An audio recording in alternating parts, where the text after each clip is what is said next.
기도 드리시겠습니다. 아버지 하나님 감사합니다. 주님의 신실하심으로 천국 복음 허락하신 감사합니다. 이 말씀 듣고 저희들 영혼이 기뻐하며 하나님께 영광 돌리게 하시고 예수 그리스도의 생명으로 충만한 영생을 누리게 하여 주시옵소서.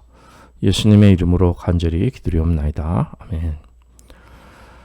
오늘은 지난 시간에 이어서 에베소 6장 5절에서 9절 같은 본문을 가지고 사회 안에서의 성도라는 말씀의 제목으로 지난 말씀을 보다 더 구체적으로 또 정리해서 오늘 그 사회 안에서 성도들이 어떻게 살아가야 되는가 그 주제를 살펴보도록 하겠습니다.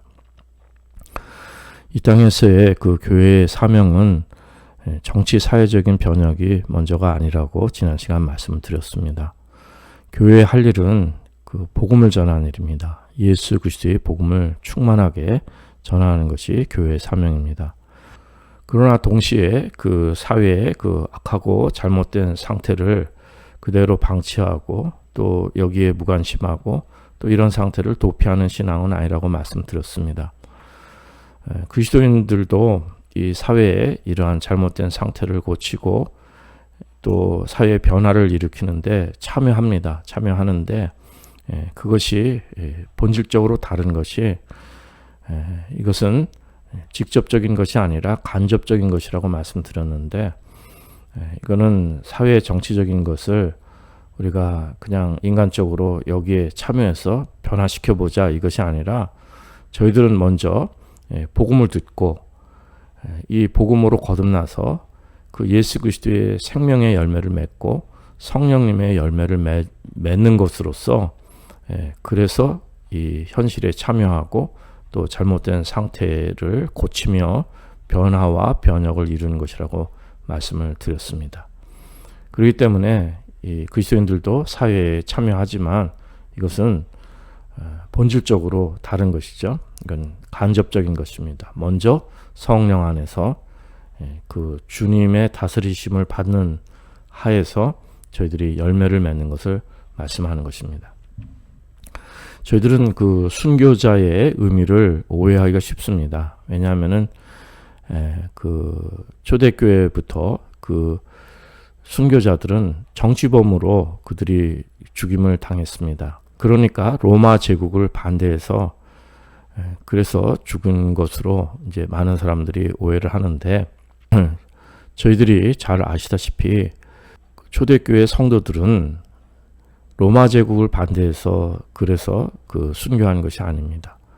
그들이 순교한 그 유일한 이유는 뭐냐면은 시저가 주님이다. 시저가 하나님이다.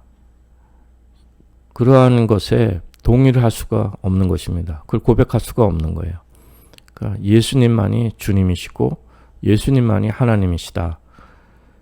이렇게 고백을 하니까 그러니까 그 시저가 주님이라는 것을 거부했기 때문에 그래서 로마 경기장에 그 사자 밥이 되게 하는 그 배너 같은 데서 영화 같은 데서 그 과거에 그 영화 그 배너 같은 데서 나왔지 않았습니까? 이렇게 해서 죽임을 당하게 되고 순교하게 된 것입니다. 다만 무엇이죠? 예수님이 주님이십니다. 예수님이 주님이십니다. 이걸 고백했기 때문에 그래서 죽임을 당한 것입니다. 정치적 반대가 아니죠. 그 16세기 개신교인들도 마찬가지입니다. 그 16세기의 개신교 순교자들도 많이 생겨났었는데 개신교가 이 무슨 뜻입니까? 이게 프로테스탄트죠. 그러니까 프로테스트, 데모하는 사람들이에요. 데모한다는 뜻이죠. 저항하고 반대하기 때문에 그래서 어떤 정치 체제에 반대하는 것으로 오해하기 쉬운데 역시 예수님만이 주님이십니다. 이거 고백해서 순교한 것입니다. 그러니까 인간의 의의나 종교 또 교황이 교회의 머리가 아니고 예수님만이 교회의 머리십니다. 이렇게 고백하니까 교황을 중심으로 하나라고 주장하는데 예수님만이 주님이시라 그러니까 이단으로 몰아서 그래서 죽게 된 것입니다. 17세기에 영국의 그 퓨리탄들도 마찬가지입니다. 그들도 순교하거나 핍박하거나 신앙의 자유를 찾아서 또 타국으로 떠나고 막 이렇게 됐는데, 그들은 영국이라는 나라를 반대하는 것도 아니고 정치 체제를 반대한 것도 아닙니다. 다만 예수님만이 주님이십니다. 이걸 고백했기 때문에 그래서 핍박을 받고 그래서 순교하게 된 것입니다. 그래서 청교도들의 순교도 그 예수님만이 주님이시라는 것을 고백했기 때문에 그들이 그 죽임을 당한 것입니다. 한국도 마찬가지죠. 과거 한국에도 공산 치하에 순교한 그리스도인들이 있습니다. 순교한 목회자들과 그리스도인들이 있는데 공산당 자체를 반대해서 죽임을 당한 것이 아닙니다. 그래서 순교한 게 아니에요. 그들이 순교한 이유는 뭐냐면은 이 공산당들이 무신론자잖아요. 신앙을 버려라 강요를 한 것입니다. 예수 믿는 것은 미국의 간첩이고 미국의 앞잡이다. 제국주의 종교다. 그리고 자본주의의 잘못된 종교다. 그래서 이거 버려야 된다. 신앙을 버려라. 그런데 그럴 수 없다. 예수님만이 주님이시다. 예수 그리스도의 복음을 지키기 위해서 그래서 순교한 것입니다. 공산당이 싫어요 해서 순교한 것이 아니라 예수 그리스도의 복음을 지키기 위해서 순교한 것입니다. 혹시 제게 그 한국에 존경하는 목사님이 누구냐고 물으신다면 제가 항상 자주 말씀드립니다. 바로 그 손양원 목사님이십니다. 손양원 목사님은 그 원수를 사랑한 실천으로 유명합니다. 사랑의 원자탄으로 유명하죠. 자기 아들을 죽인 그 사람을 양자로 삼는 이렇게 상상할 수 없는 사랑의 실천을 했습니다. 그런데 저는 그분이 말씀이 먼저 계신 분이라고 믿습니다. 그리고 말씀과 성령으로 거듭난 분이신 것을 믿는 거죠. 로이드 존스 목사님처럼 손양원 목사님도 말씀과 성령으로 거듭나서 그 바른 예수 그리스도의 생명에 있으신 분인 그것을 공감하게 됩니다. 종종 말씀드리지만 그 손양원 목사님은 그 일제 탄압으로 옥고를 치르셨습니다. 근데 그는 독립투사도 아니시고 또 민족을 사랑했지만 민족주의자도 아니셨습니다. 일본 형사가 손양원 목사님에게 묻습니다. 일본 통치를 어떻게 생각하느냐? 이게 지금 일제 치하에 있는데 이걸 지금 어떻게 생각하느냐? 여기에 대해서 반대하지 않는다. 일왕을 어떻게 생각하느냐? 그 하나님께서 허락하신 분이다. 하나님의 절대 주권에 있어서 우리 조선을 다스리게 하신 분이다. 이렇게 해서 그 독립투사도 아니고 민족주의자도 아니십니다. 그냥 그 식민지 자체를 그냥 인정하신 분이에요. 그럼 왜 옥고를 치르셨느냐? 그는 뭐 다른 게 아니죠. 다만 신사참별할 수 없다. 하나님 한 분만을 섬기고 나는 예수님이 주님이시다. 이걸 고백했기 때문에 그래서 핍박을 받고 옥고를 치르시게 된 것입니다. 그리고 이제 해방 후에도 손양원 목사님은 반공을 기치로 막 좌익들을 이렇게 테러하고 이러신 분이 아닙니다. 오히려 반대로 교회가 타락해서 다들 정치에 들어가는 것에 대해서 안타까워하신 것입니다. 그러니까 이승만 대통령이 장로이시죠. 기독교인입니다. 그래서 이렇게 기독교 정신으로 나라를 세우기를 원했습니다. 미국의 영향하에. 그런데 그 당시 목사님들이 너도 나도 정계에 그 자신의 영달과 욕심을 위해서 들어가는 모습을 보고 손양원 목사님은 한탄하셨습니다. 그래서 그 목사들이 잘못하고 교회가 잘못하고 이 기독교가 잘못했기 때문에 하나님께서 공산당을 일으키셔서 그래서 한국전쟁이 일어나게 하고 한민족을 하나님께서 징계하시고 징치하신다고 이렇게 생각한 것입니다. 그래서 그는 공산당에게 순교당했지만은 어떤 정치 체계를 그거를 옹호하거나 그걸 선호하신 분이 아닙니다. 오직 처음부터 끝까지 예수 그리스도의 복음 안에 살아가셨던 분이고 말씀과 성령의 열매를 맺고 살아가신 분입니다. 당시는 그 교회가 총체적인 타락이 이루어져서 좌파들을 또 테러하고 척결하고, 지난 시간에 그 서북청년단 말씀도 드렸지만은 이기붕 씨를 비롯해서 당시 그 정치 지도자들이 다 교계의 지도자들이고 다 교인들이었습니다. 교회를 중심으로 정치가 되었는데 그들이 얼마나 타락했습니까? 그래서 4.19가 일어나게 된 거죠.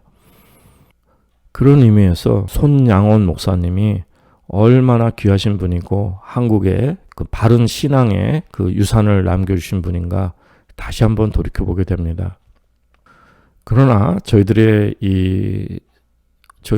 그 삶 속에서 이게 영적인 것과 정치적인 것, 현실적인 것, 이게 구분이 참으로 쉽지는 않습니다. 구분할 수 있는 선이 아주 가는 거예요. 그래서 우리 인간의 본 모습이 우리가 정치적인 동물이고 사회적인 동물, 이런 본성을 갖고 있기 때문에 영성과 이것이 쉽게 이분법적으로 분리되기가 쉽지는 않습니다. 그래서 우리가 함부로 판단할 수도 없고 이렇게 쉽게 이걸 단정지을 수 없는데, 그 로이드 존스 목사님은 그 일반 역사의 진실, 일반적인 진실을 말씀해 주고 있습니다. 모든 것이 그렇다고 말씀드릴 수도 없고 또 개별적인 모든 그런 상황들을 판단할 수는 없습니다. 하나님만이 그 모든 걸 아시지만은 그냥 일반적으로 역사가 알려주는 이러한 진리, 진실을 말씀하는 것입니다. 그분 말씀하기를 그 2차 대전이 일어나기 전에 그 독일의 상황을 먼저 말씀합니다. 그러니까 독일은 히틀러가 이제 통치를 하고 나치즘이 그 나치가 정권을 잡았습니다.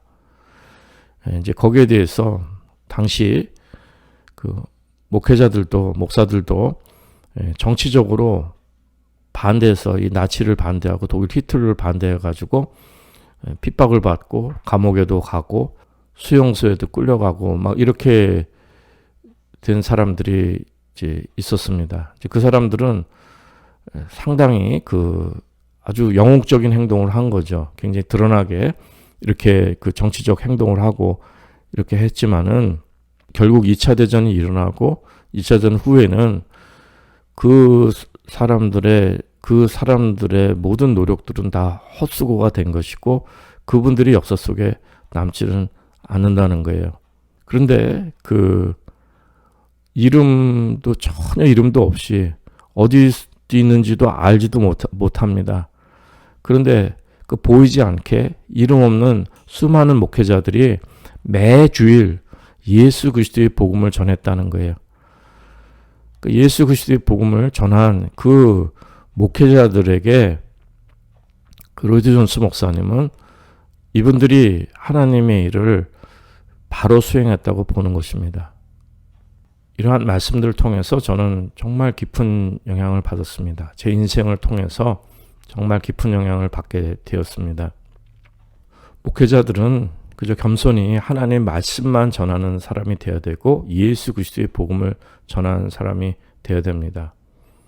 저도 30년을 넘게 거의 매주일 그냥 계속 같은 말씀 예수 그리스도의 복음을 전하는데 이것은 제가 한 일이 아닙니다. 성령님께서 하신 일이고 사람이 이렇게 할 수가 없고 또 제 인생도 제 인생에 무슨 의미가 있겠습니까? 근데 주님께서 오늘까지 이렇게 예수 그리스도의 복음만을 전하게 하시는 거예요. 그러나 사람이 드러날 일도 없고 또 제 인격이나 사람이나 이런 모든 것들은 주님 앞에 드릴 말씀이 아무것도 없습니다. 그러나 예수 그리스도의 복음만을 전하는 이런 사명을 감당하게 된 것입니다. 저는 에베소 이게 사실 6장밖에 되질 않는데 이걸 벌써 3년 넘게 전하고 있고 4년, 5년 걸릴지 모르겠습니다. 그런데 이걸 끝내려면 그렇게 많은 세월이 걸리는데 저는 먼저 성도님들을 위해서 전할 수 있지만 이것은 이렇게 유튜브를 통해서 말씀을 전하는 내용들이기 때문에 저는 먼저 저 자신에게 먼저 저는 저 자신이 먼저 은혜를 항상 받습니다. 어떻게 보면은 저 자신에게 먼저 전하는 말씀일 수도 있습니다. 세상에 많은 설교도 있고 뭐 여러 가지 좋은 말씀도 있습니다. 그리고 예수 복음을 또 하나님께서 이렇게 저렇게 다 전하게 하셔서 또 여러 방면으로 또 여러 성도님들이 여러 영향을 받을 수 있지만 하나님께서 저에게 허락하신 일은 먼저 저 자신이 이렇게 은혜를 받는 일입니다. 제 인생 전체에 이게 고백이 되는 것이고 저에게 있어서는 이게 얼마나 깊은 영향이 되었는지 이건 제 그 인생 전체에 그 진실한 신앙 고백이 되고 이 진리로 받아들인 그 영향은 저에게 있어서는 너무도 큰 것입니다. 이건 뭐 영웅주의하고도 다른 것이고 무슨 인기를 얻는 것하고도 다른 것이고 그 어떤 이해관계가 전혀 없습니다. 유튜브에 올린다고 해도 구독자가 몇십 분도 안 됩니다. 그런데 또 실제로 그거를 들으시는 분은 몇 분 안 되실 거예요. 그리고 그럼에도 불구하고 제 인생 전체의 고백, 그것을 그 신앙을 진실하게 전하고 싶은 것이 저의 신앙 고백이 되고 또 사명이 되는 것으로 믿습니다. 우리가 역사를 바라보면은 노예제도 같은 것도 잘 이해가 되지 않습니다. 이게 18세기까지 이것이 존재했는데 하나님께서 이 오랜 세월 동안 이 노예제도를 그냥 두셨는가, 이런 것을 생각해 볼 수가 있습니다. 그래서 사람들은 성경 말씀을 믿지를 않습니다.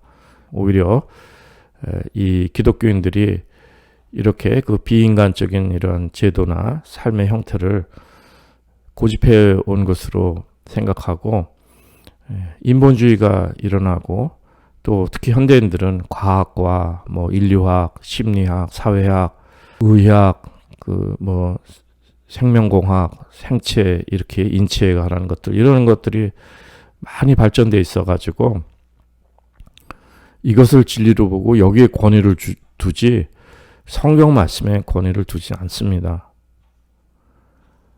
그러니까 성경을 하나님께서 말씀하시는 것으로 계시의 말씀으로 생각하지 않고 이런 과학과 인간의 그 현대 지식, 인간의 지식에 더 큰 권위를 두게 된 것입니다. 그런데 본질적으로 이것은 그 바벨탑을 쌓는 거죠. 하나님을 대적하는 인간 죄의 본질입니다. 그러나 성경은 보다 그 본질적인 관점을 보다 그 심오하고 본질적인 관점을 가지고 있습니다. 그러니까 성경은 하나님과 인간의 관계를 말씀해 주는데 이것이 영원한 관계를 말씀해 주는 것입니다. 이 땅의 역사 속에서 잠시 일어나는 일들로 판단할 것이 아니라 영원의 관계 속에서 이 영원 속에서 하나님과 사람의 관계를 말씀해 주는 것입니다. 그래서 하나님 나라는 우리가 생각하는 사람이 그 생각하는 것보다 천천히 늦게 이루어질 수 있는 것입니다. 그러니까 성경에서 하나님 나라는 그 누룩의 비교가 되고 또 씨앗의 비교가 되는데 이 누룩은 시간이 많이 걸리는 걸 말씀하는 것이고 씨앗도 이것이 발화해서 싹이 트고 열매 맺기까지는 그 많은 시간이 걸리고 어떤 때는 전혀 눈에 보이지 않는 이러한 시기들을 통과하는 것입니다. 그러니까 매우 천천히 이루어지는 것을 말씀하는 거죠. 그렇기 때문에 천천히 이루어진다는 것은 뭐 며칠이 될 수도 있고 몇 년이 될 수 있고 뭐 몇십 년, 몇백 년, 몇천 년이 다 될 수가 있는 것입니다. 하나님의 그 영혼의 관점을 볼 때는 이것이 그렇게 그 우리가 그 쉽게 판단하는 일이 아니죠. 그리고 또 인생은 또 일막일장이 아닙니다. 이 땅에서 이루어지는 것이 전부가 아니기 때문에 저희들이 알 수가 없는 일이 많고 그 참 비밀이 많이 있는 것입니다. 그래서 우리가 너무 인간의 지혜, 과학, 지식 이런 것들을 너무 의지하고 거기다 권위를 두는 것은 참 어리석은 일이 되는 거죠. 물론 불필요하다는 것은 아닙니다. 그러나 보다 본질적인 신앙 안에서 이러한 모든 것들이 잘 적용되고 활용되어야 믿습니다. 성경의 원리는 이렇게 노예제도가 겉으로는 18세기에까지 이렇게 되어졌지만은 이미 고대 사회부터 간접적으로 이 사회를 변화시킬 수 있는 이 신앙 안에서 일들은 이미 이루어진 것입니다. 그러니까 지난 시간에 그 사도 바울이 그 노예 제도에 대해서 뭐 그걸 변혁해야 된다 이런 말 하지 않고 노예들은 주인에게 순복해야 된다고 얘기하고 또 주인들은 노예를 또 잘 이렇게 형제처럼 대해야 된다고 이렇게 말씀해 주시는데 대표적인 예가 그 빌레몬입니다. 빌레몬서 보면 그 빌레몬에게 그 도망했던 그 오네시모 노예를 다시금 돌려보내면서 다시 돌려보내는 거죠. 노예 제도를 반대하는 게 아니에요. 돌려보내면서 오네시모가 노예였지만 예수를 영접해서 거듭나고 그리스도인이 되었다. 그러면 우리 형제가 되었으니까 이제 종으로 대하지 말고 형제로 대해주라 이 말씀입니다. 그러니까 겉으로 노예 제도는 그대로 있지만 그 영적으로는 그 빌레몬의 형제가 된 그리스도 안에서 형제가 된 것을 말씀해 주는 것입니다. 만일 그 초대교회 성도들이 그 노예제도를 반대했다고 생각해 보십시다. 그러면 뭐 다 죽었을 거예요. 완전히 그냥 씨를 말려버렸을 것입니다. 로마 제국이 얼마나 철저하게 그들을 다 그냥 없애버렸겠습니까? 그 그리스도인들이 그 당시에 많은 죽음을 당하고 이렇게 핍박을 당한 것은 노예제도 반대하거나 무슨 정치를 반대하는 것이 아닙니다. 로마 제국 이미 말씀드린 것처럼 예수님만이 주님이시다는 것 이것을 고백했고 또 그들이 잘못한 것이 없는데 로마 제국은 무엇입니까? 그 로마 제국에는 우상 숭배가 가득하죠. 그 우상들을 섬겨야 이래야 복도 받고 전쟁에도 승리하고 모든 좋은 일들이 일어나는데 기독교인들은 이 우상들을 섬기지 않는 거예요. 그러니까 뭐예요? 이 기독교인들 때문에 이런 모든 일들이 소위 재수가 없다, 재앙이 일어났다 이렇게 생각한 거예요. 우상들에게 절하지 않고 우상을 섬기지 않아서 그래서 기독교인들 때문에 전쟁에서 패배하고 기독교인들 때문에 나쁜 일들이 일어나고 하고 기독교인들이 원인이 되는 걸 돌려가지고 그래서 핍박하고 죽이게 된 것입니다. 어떤 정치 제도나 체제를 반대해서 그런 것이 아니라는 거죠. 그러니까 무고하게 이렇게 죽임을 당하게 된 것입니다. 그러니까 우리 그리스도인들은 세상이 미워하는 것을 각오하게 되고 때로는 이렇게 그 잘못이 없는데도 핍박을 받는 이러한 경우들이 있게 되는 것입니다. 지난주일 말씀도 그 예루살렘 그 수르바벨 성전 회복될 때에 수많은 반대와 어려움이 있습니다. 예수 복음 전하고 우리가 성령 안에 살아가면 모든 것이 순조로운 것이 아닙니다. 반대하는 사람이 있고 여기 막 비난하는 사람이 있고 또 이 세상에 핍박도 하고 여러 가지 어려움들도 이제 생기게 되는 것입니다. 그러나 사회제도는 당시에 노예 제도가 있어도 노예들이 예수를 영접하게 되면 영의 기쁨이 생기고 천국 시민이 됐기 때문에 더 이상 세상 안에 있지만 세상에 속한 사람이 아니기 때문에 그 노예 제도를 이 세상의 전부로 알면 이 노예 제도를 변혁시켜야 되잖아요. 해방돼야 되잖아요. 근데 그러지 않고 그 하나님이 허락하신 제도로 믿고 그 외적인 것에 대해서는 크게 관여치 않고 그 영의 기쁨과 천국 시민으로서 성령 충만한 삶을 그 성령님의 열매를 맺는 원리로 살아가는 것입니다. 이 세상의 전체적인 사회 변혁은 불가능합니다. 우리 죄성을 가진 인간이 뭐를 변혁을 해도 거기에 꼭 문제가 또 생기고 또 어려움이 있는 거예요. 그래서 뭐 좌파나 우파나 이 정권이 바뀌어도 사회는 변하지 않는다고 말씀하는 사람들이 많고 그런 책도 있지 않습니까? 그렇기 때문에 저희들이 필요한 것은 이 하나님의 때를 기다리고 우리가 간접적으로 사회의 선과 변혁, 최선을 이루지만은 하나님의 때를 기다리고 깨닫는 것이 중요한 것입니다. 그 무서운 독재도 때가 되면 물러나게 되고 히틀러도 그렇게 그 득세했었지만은 결국 죽음을 맞게 되는 것입니다. 로마 제국의 그 고대의 로마 제국도 마찬가지고 그 모든 제국의 흥망성쇠와 모든 역사의 흐름이 하나님의 때가 있는 거예요. 정하신 때가 있는 것을 저희들은 이제 깨달을 수 있게 되는 거죠. 그리고 이제 이런 그 모든 정치 제도나 이 사회 제도는 온전한 것이 없습니다. 불완전한 거예요. 그래서 어떤 걸 옹호하면 안 됩니다. 우리는 그리스도는 지난 시간에 말씀드렸지만 자유민주주의 체제가 하나님 주신 것이다 해갖고선 이걸 완전한 걸 보고 그걸 옹호하고 그것만 주장해서는 안 된다는 거죠.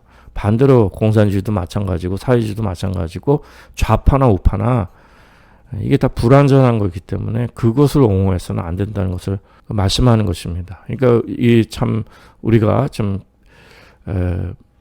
먼저 깨달을 것은 인간의 그 유토피아가 이루어지지 않는 거예요. 사람의 노력으로. 문제는 항상 있고요. 언제나 더 커지고 또 인간의 탐욕은 커지고 죄성은 하나님부터 멀어지기 시작하게 되면 하나님의 심판으로 치닫게 되는 것이 우리 그 인류의 역사인 것입니다. 그래서 하나님께서 이 역사 속에 이 불완전하지만 법과 질서 허락하시고 정치 체제 허락하신 것은 로마 13장에 말씀하신 것처럼 하나님께서 허락하시고 하나님께서 권세를 주신 그 부분이 있는 것입니다. 그러니까 권세를 주시기 때문에 이것이 기본적으로 존재하는 것입니다. 만약 그것이 없다면 정말 아나키가 돼가지고 무정부 상태가 된다고 생각해 보십시오. 그 사람이 살 수가 없는 겁니다. 그래서 정치 질서가 필요한 것이고 법이 필요한 것이고 이러한 모든 것에 성도들은 이것을 잘 이렇게 법을 잘 지키는 이러한 모습이 있어야 됩니다. 그래서 이런 정치 제도가 있고 이제 법이 있기 때문에 우리 법을 잘 지키는 것이 중요합니다. 이것은 사도 바울도 그 빌립보 감옥에서 자신이 로마 시민권자인데 부당하게 대하는 것에 대해서는 항변하고 자신의 권리를 바로 호소하는 것입니다. 일종의 프로테스트를 한 거죠. 그러나 이제 이것을 뭐 설교를 통해서 어떤 영적인 원리로 삼고 이러는 것이 아니라 이제 삶의 실천 속에서 이걸 행한 것인데 신앙 양심으로 이런 권리들을 바로 표현하고 주장하게 된 것입니다. 그러니까 그리스도인들이 노동조합에 가입하면 안 된다, 현실에 정치적인 참여하면 안 된다, 이것이 아니죠. 선거도 바로 하고 노동조합이나 이런 데 참여할 수 있습니다. 그러나 이미 말씀드렸지만은 저희들이 이것을 인간적으로 사회 변혁이나 인간의 욕심이나 우리의 권리를 취하게 있는 것이 아니라 성령 안에서 하나님의 공의를 이루고 바른 권리를 취하고 바른 법과 질서 하에서 행하는 것을 말씀하는 것입니다. 이 법과 질서를 무시해버리는 것은 그리스도인의 자세가 아니고 모든 걸 다 뒤엎고 혁명해야 된다. 이것은 우리 그리스도인이 그 세상에 행할 일이 아닌 것입니다. 이러한 일은 우리 과거에 한국도 그렇지만 군사 독재도 있고 했습니다. 그럴 때 그 불의에 그냥 불의를 용납하고 그냥 거기에 그냥 복속해버리는 이러한 것을 말씀하는 것은 아닙니다. 이 불의를 거부하지만 이것이 어떤 정치적 목적도 아니고 이 세상에 어떤 기득권을 위한 것도 아니고 이기심에 바탕된 것도 아니고 인본주의에 바탕된 것이 아니라 성령 안에서 말씀 안에서 이것이 예수 그리스도의 생명 안에서 이것이 진리가 아니고 바르지 않기 때문에 그래서 잘못을 지적하고 그 정의로운 편에 설 수 있는 이러한 저희들의 모습이 되어야 되는 것입니다. 저는 과거 한국에서 민주화 시위 때, 60대 때 광화문에 가장 선봉에 섰습니다. 가장 선봉에 섰는데 그 무자비한 진압을 이뤘기 때문에 그 공포심은 말할 수 없습니다. 죽음을 각오하고 그 맨 앞에 서서 그래서 백골단에게 또 잡혀서 구타도 당하고 아마 외신 기자들이 이 카메라도 들이대고 뭐 찍어가고 이런 그런 게 있는데 무수히 구타당하고 이렇게 그 남대문 경찰서에 또 끌려가서 굴비처럼 엮여서 이제 그런 무자비한 그 진압이 있었는데 거기서도 일어나 저항을 하고 뭐 하여튼 목숨을 내걸고 이렇게 저항을 했습니다.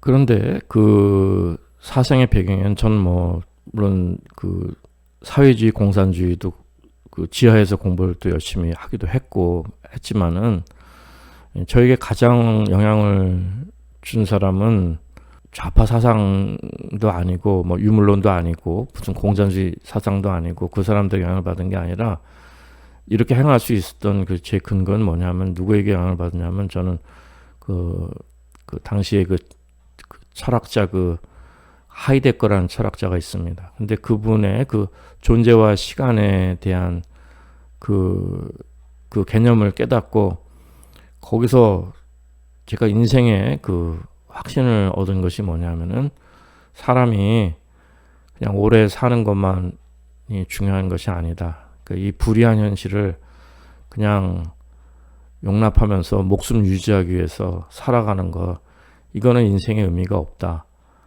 그러니까 그가 얘기한 그 종말적인 실존이라는 것은 나의 그 존재를 충만히 실현할 수 있는 최선을 다해 실현할 수 있는 그 시간이 그것이 참다운 시간이고 그것이 종말적 현재를 사는 오늘 나의 삶에서 내가 인생의 최선의 가치를 쏟고 향해서 사는 그것이 중요하지 인생의 가치를 내가 느끼지 못하면서 오래 산다고 해서 그 시간의 의미는 없다고 이제 본 것이죠. 그래서 굉장히 아주 종말적인 생각을 가지고 그래서 오늘 하루 가장 의미 있고 가장 정의롭고 가장 최선의 삶을 내가 죽음을 맞바꾸는 이런 종말적 현재를 살아야 한다고 그때는 그렇게 생각했는데 저는 굉장히 좀 어리석었습니다. 제가 얼마나 어리석은 죄인인지도 모르고 나중에 말씀과 성령을 거듭나니까 제가 그 인간의 의 이런 정의감 이런 것들이 참 어리석고 참 제가 죄인이라는 걸 깨닫게 된 것이죠. 저는 지금 하나님께서 이때까지 살려주시고 은혜 베풀어 주신 것 예수 그리스도의 복음을 전할 수 있게 해준 것 감사드리고 또 개인적으로는 그 십자가에 달린 강도 중에 구원받은 강도처럼 예수님께서 용서해 주시고 그 구원해 주셔서 그 은혜로 오늘 또 감격의 하루를 살아가고 오직 예수님의 생명만이 전부인 것을 이제 깨닫게 되는 이런 은혜가 이제 생겨나게 되었습니다. 그런 의미에서 손영원 목사님이나 로이드 존스 목사님은 제게 참으로 큰 영향을 끼치고 또 하나님 말씀을 바로 전해주시는 이런 은혜를 이제 깨닫게 되고 복음 안에서 이렇게 말씀과 성령으로 교제할 수 있는 이러한 축복이 있게 되는 것입니다.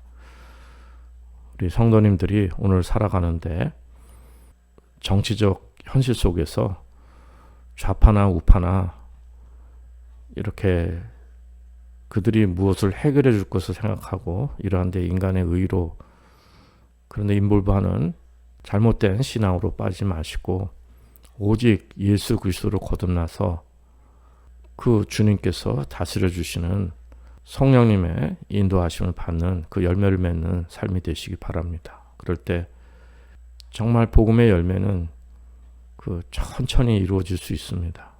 그렇기 때문에 비가 오나 눈이 오나 그냥 꾸준히 복음의 생명을 심고 하나님의 때를 기다리는 저희들의 삶이 되어야 되고 이 땅의 모든 것은 불완전합니다. 온전하지 못하고 하기 때문에 어떤 것에 우리가 전적인 신뢰를 두고 거기에 목숨을 바쳐 행할 것이 아닙니다.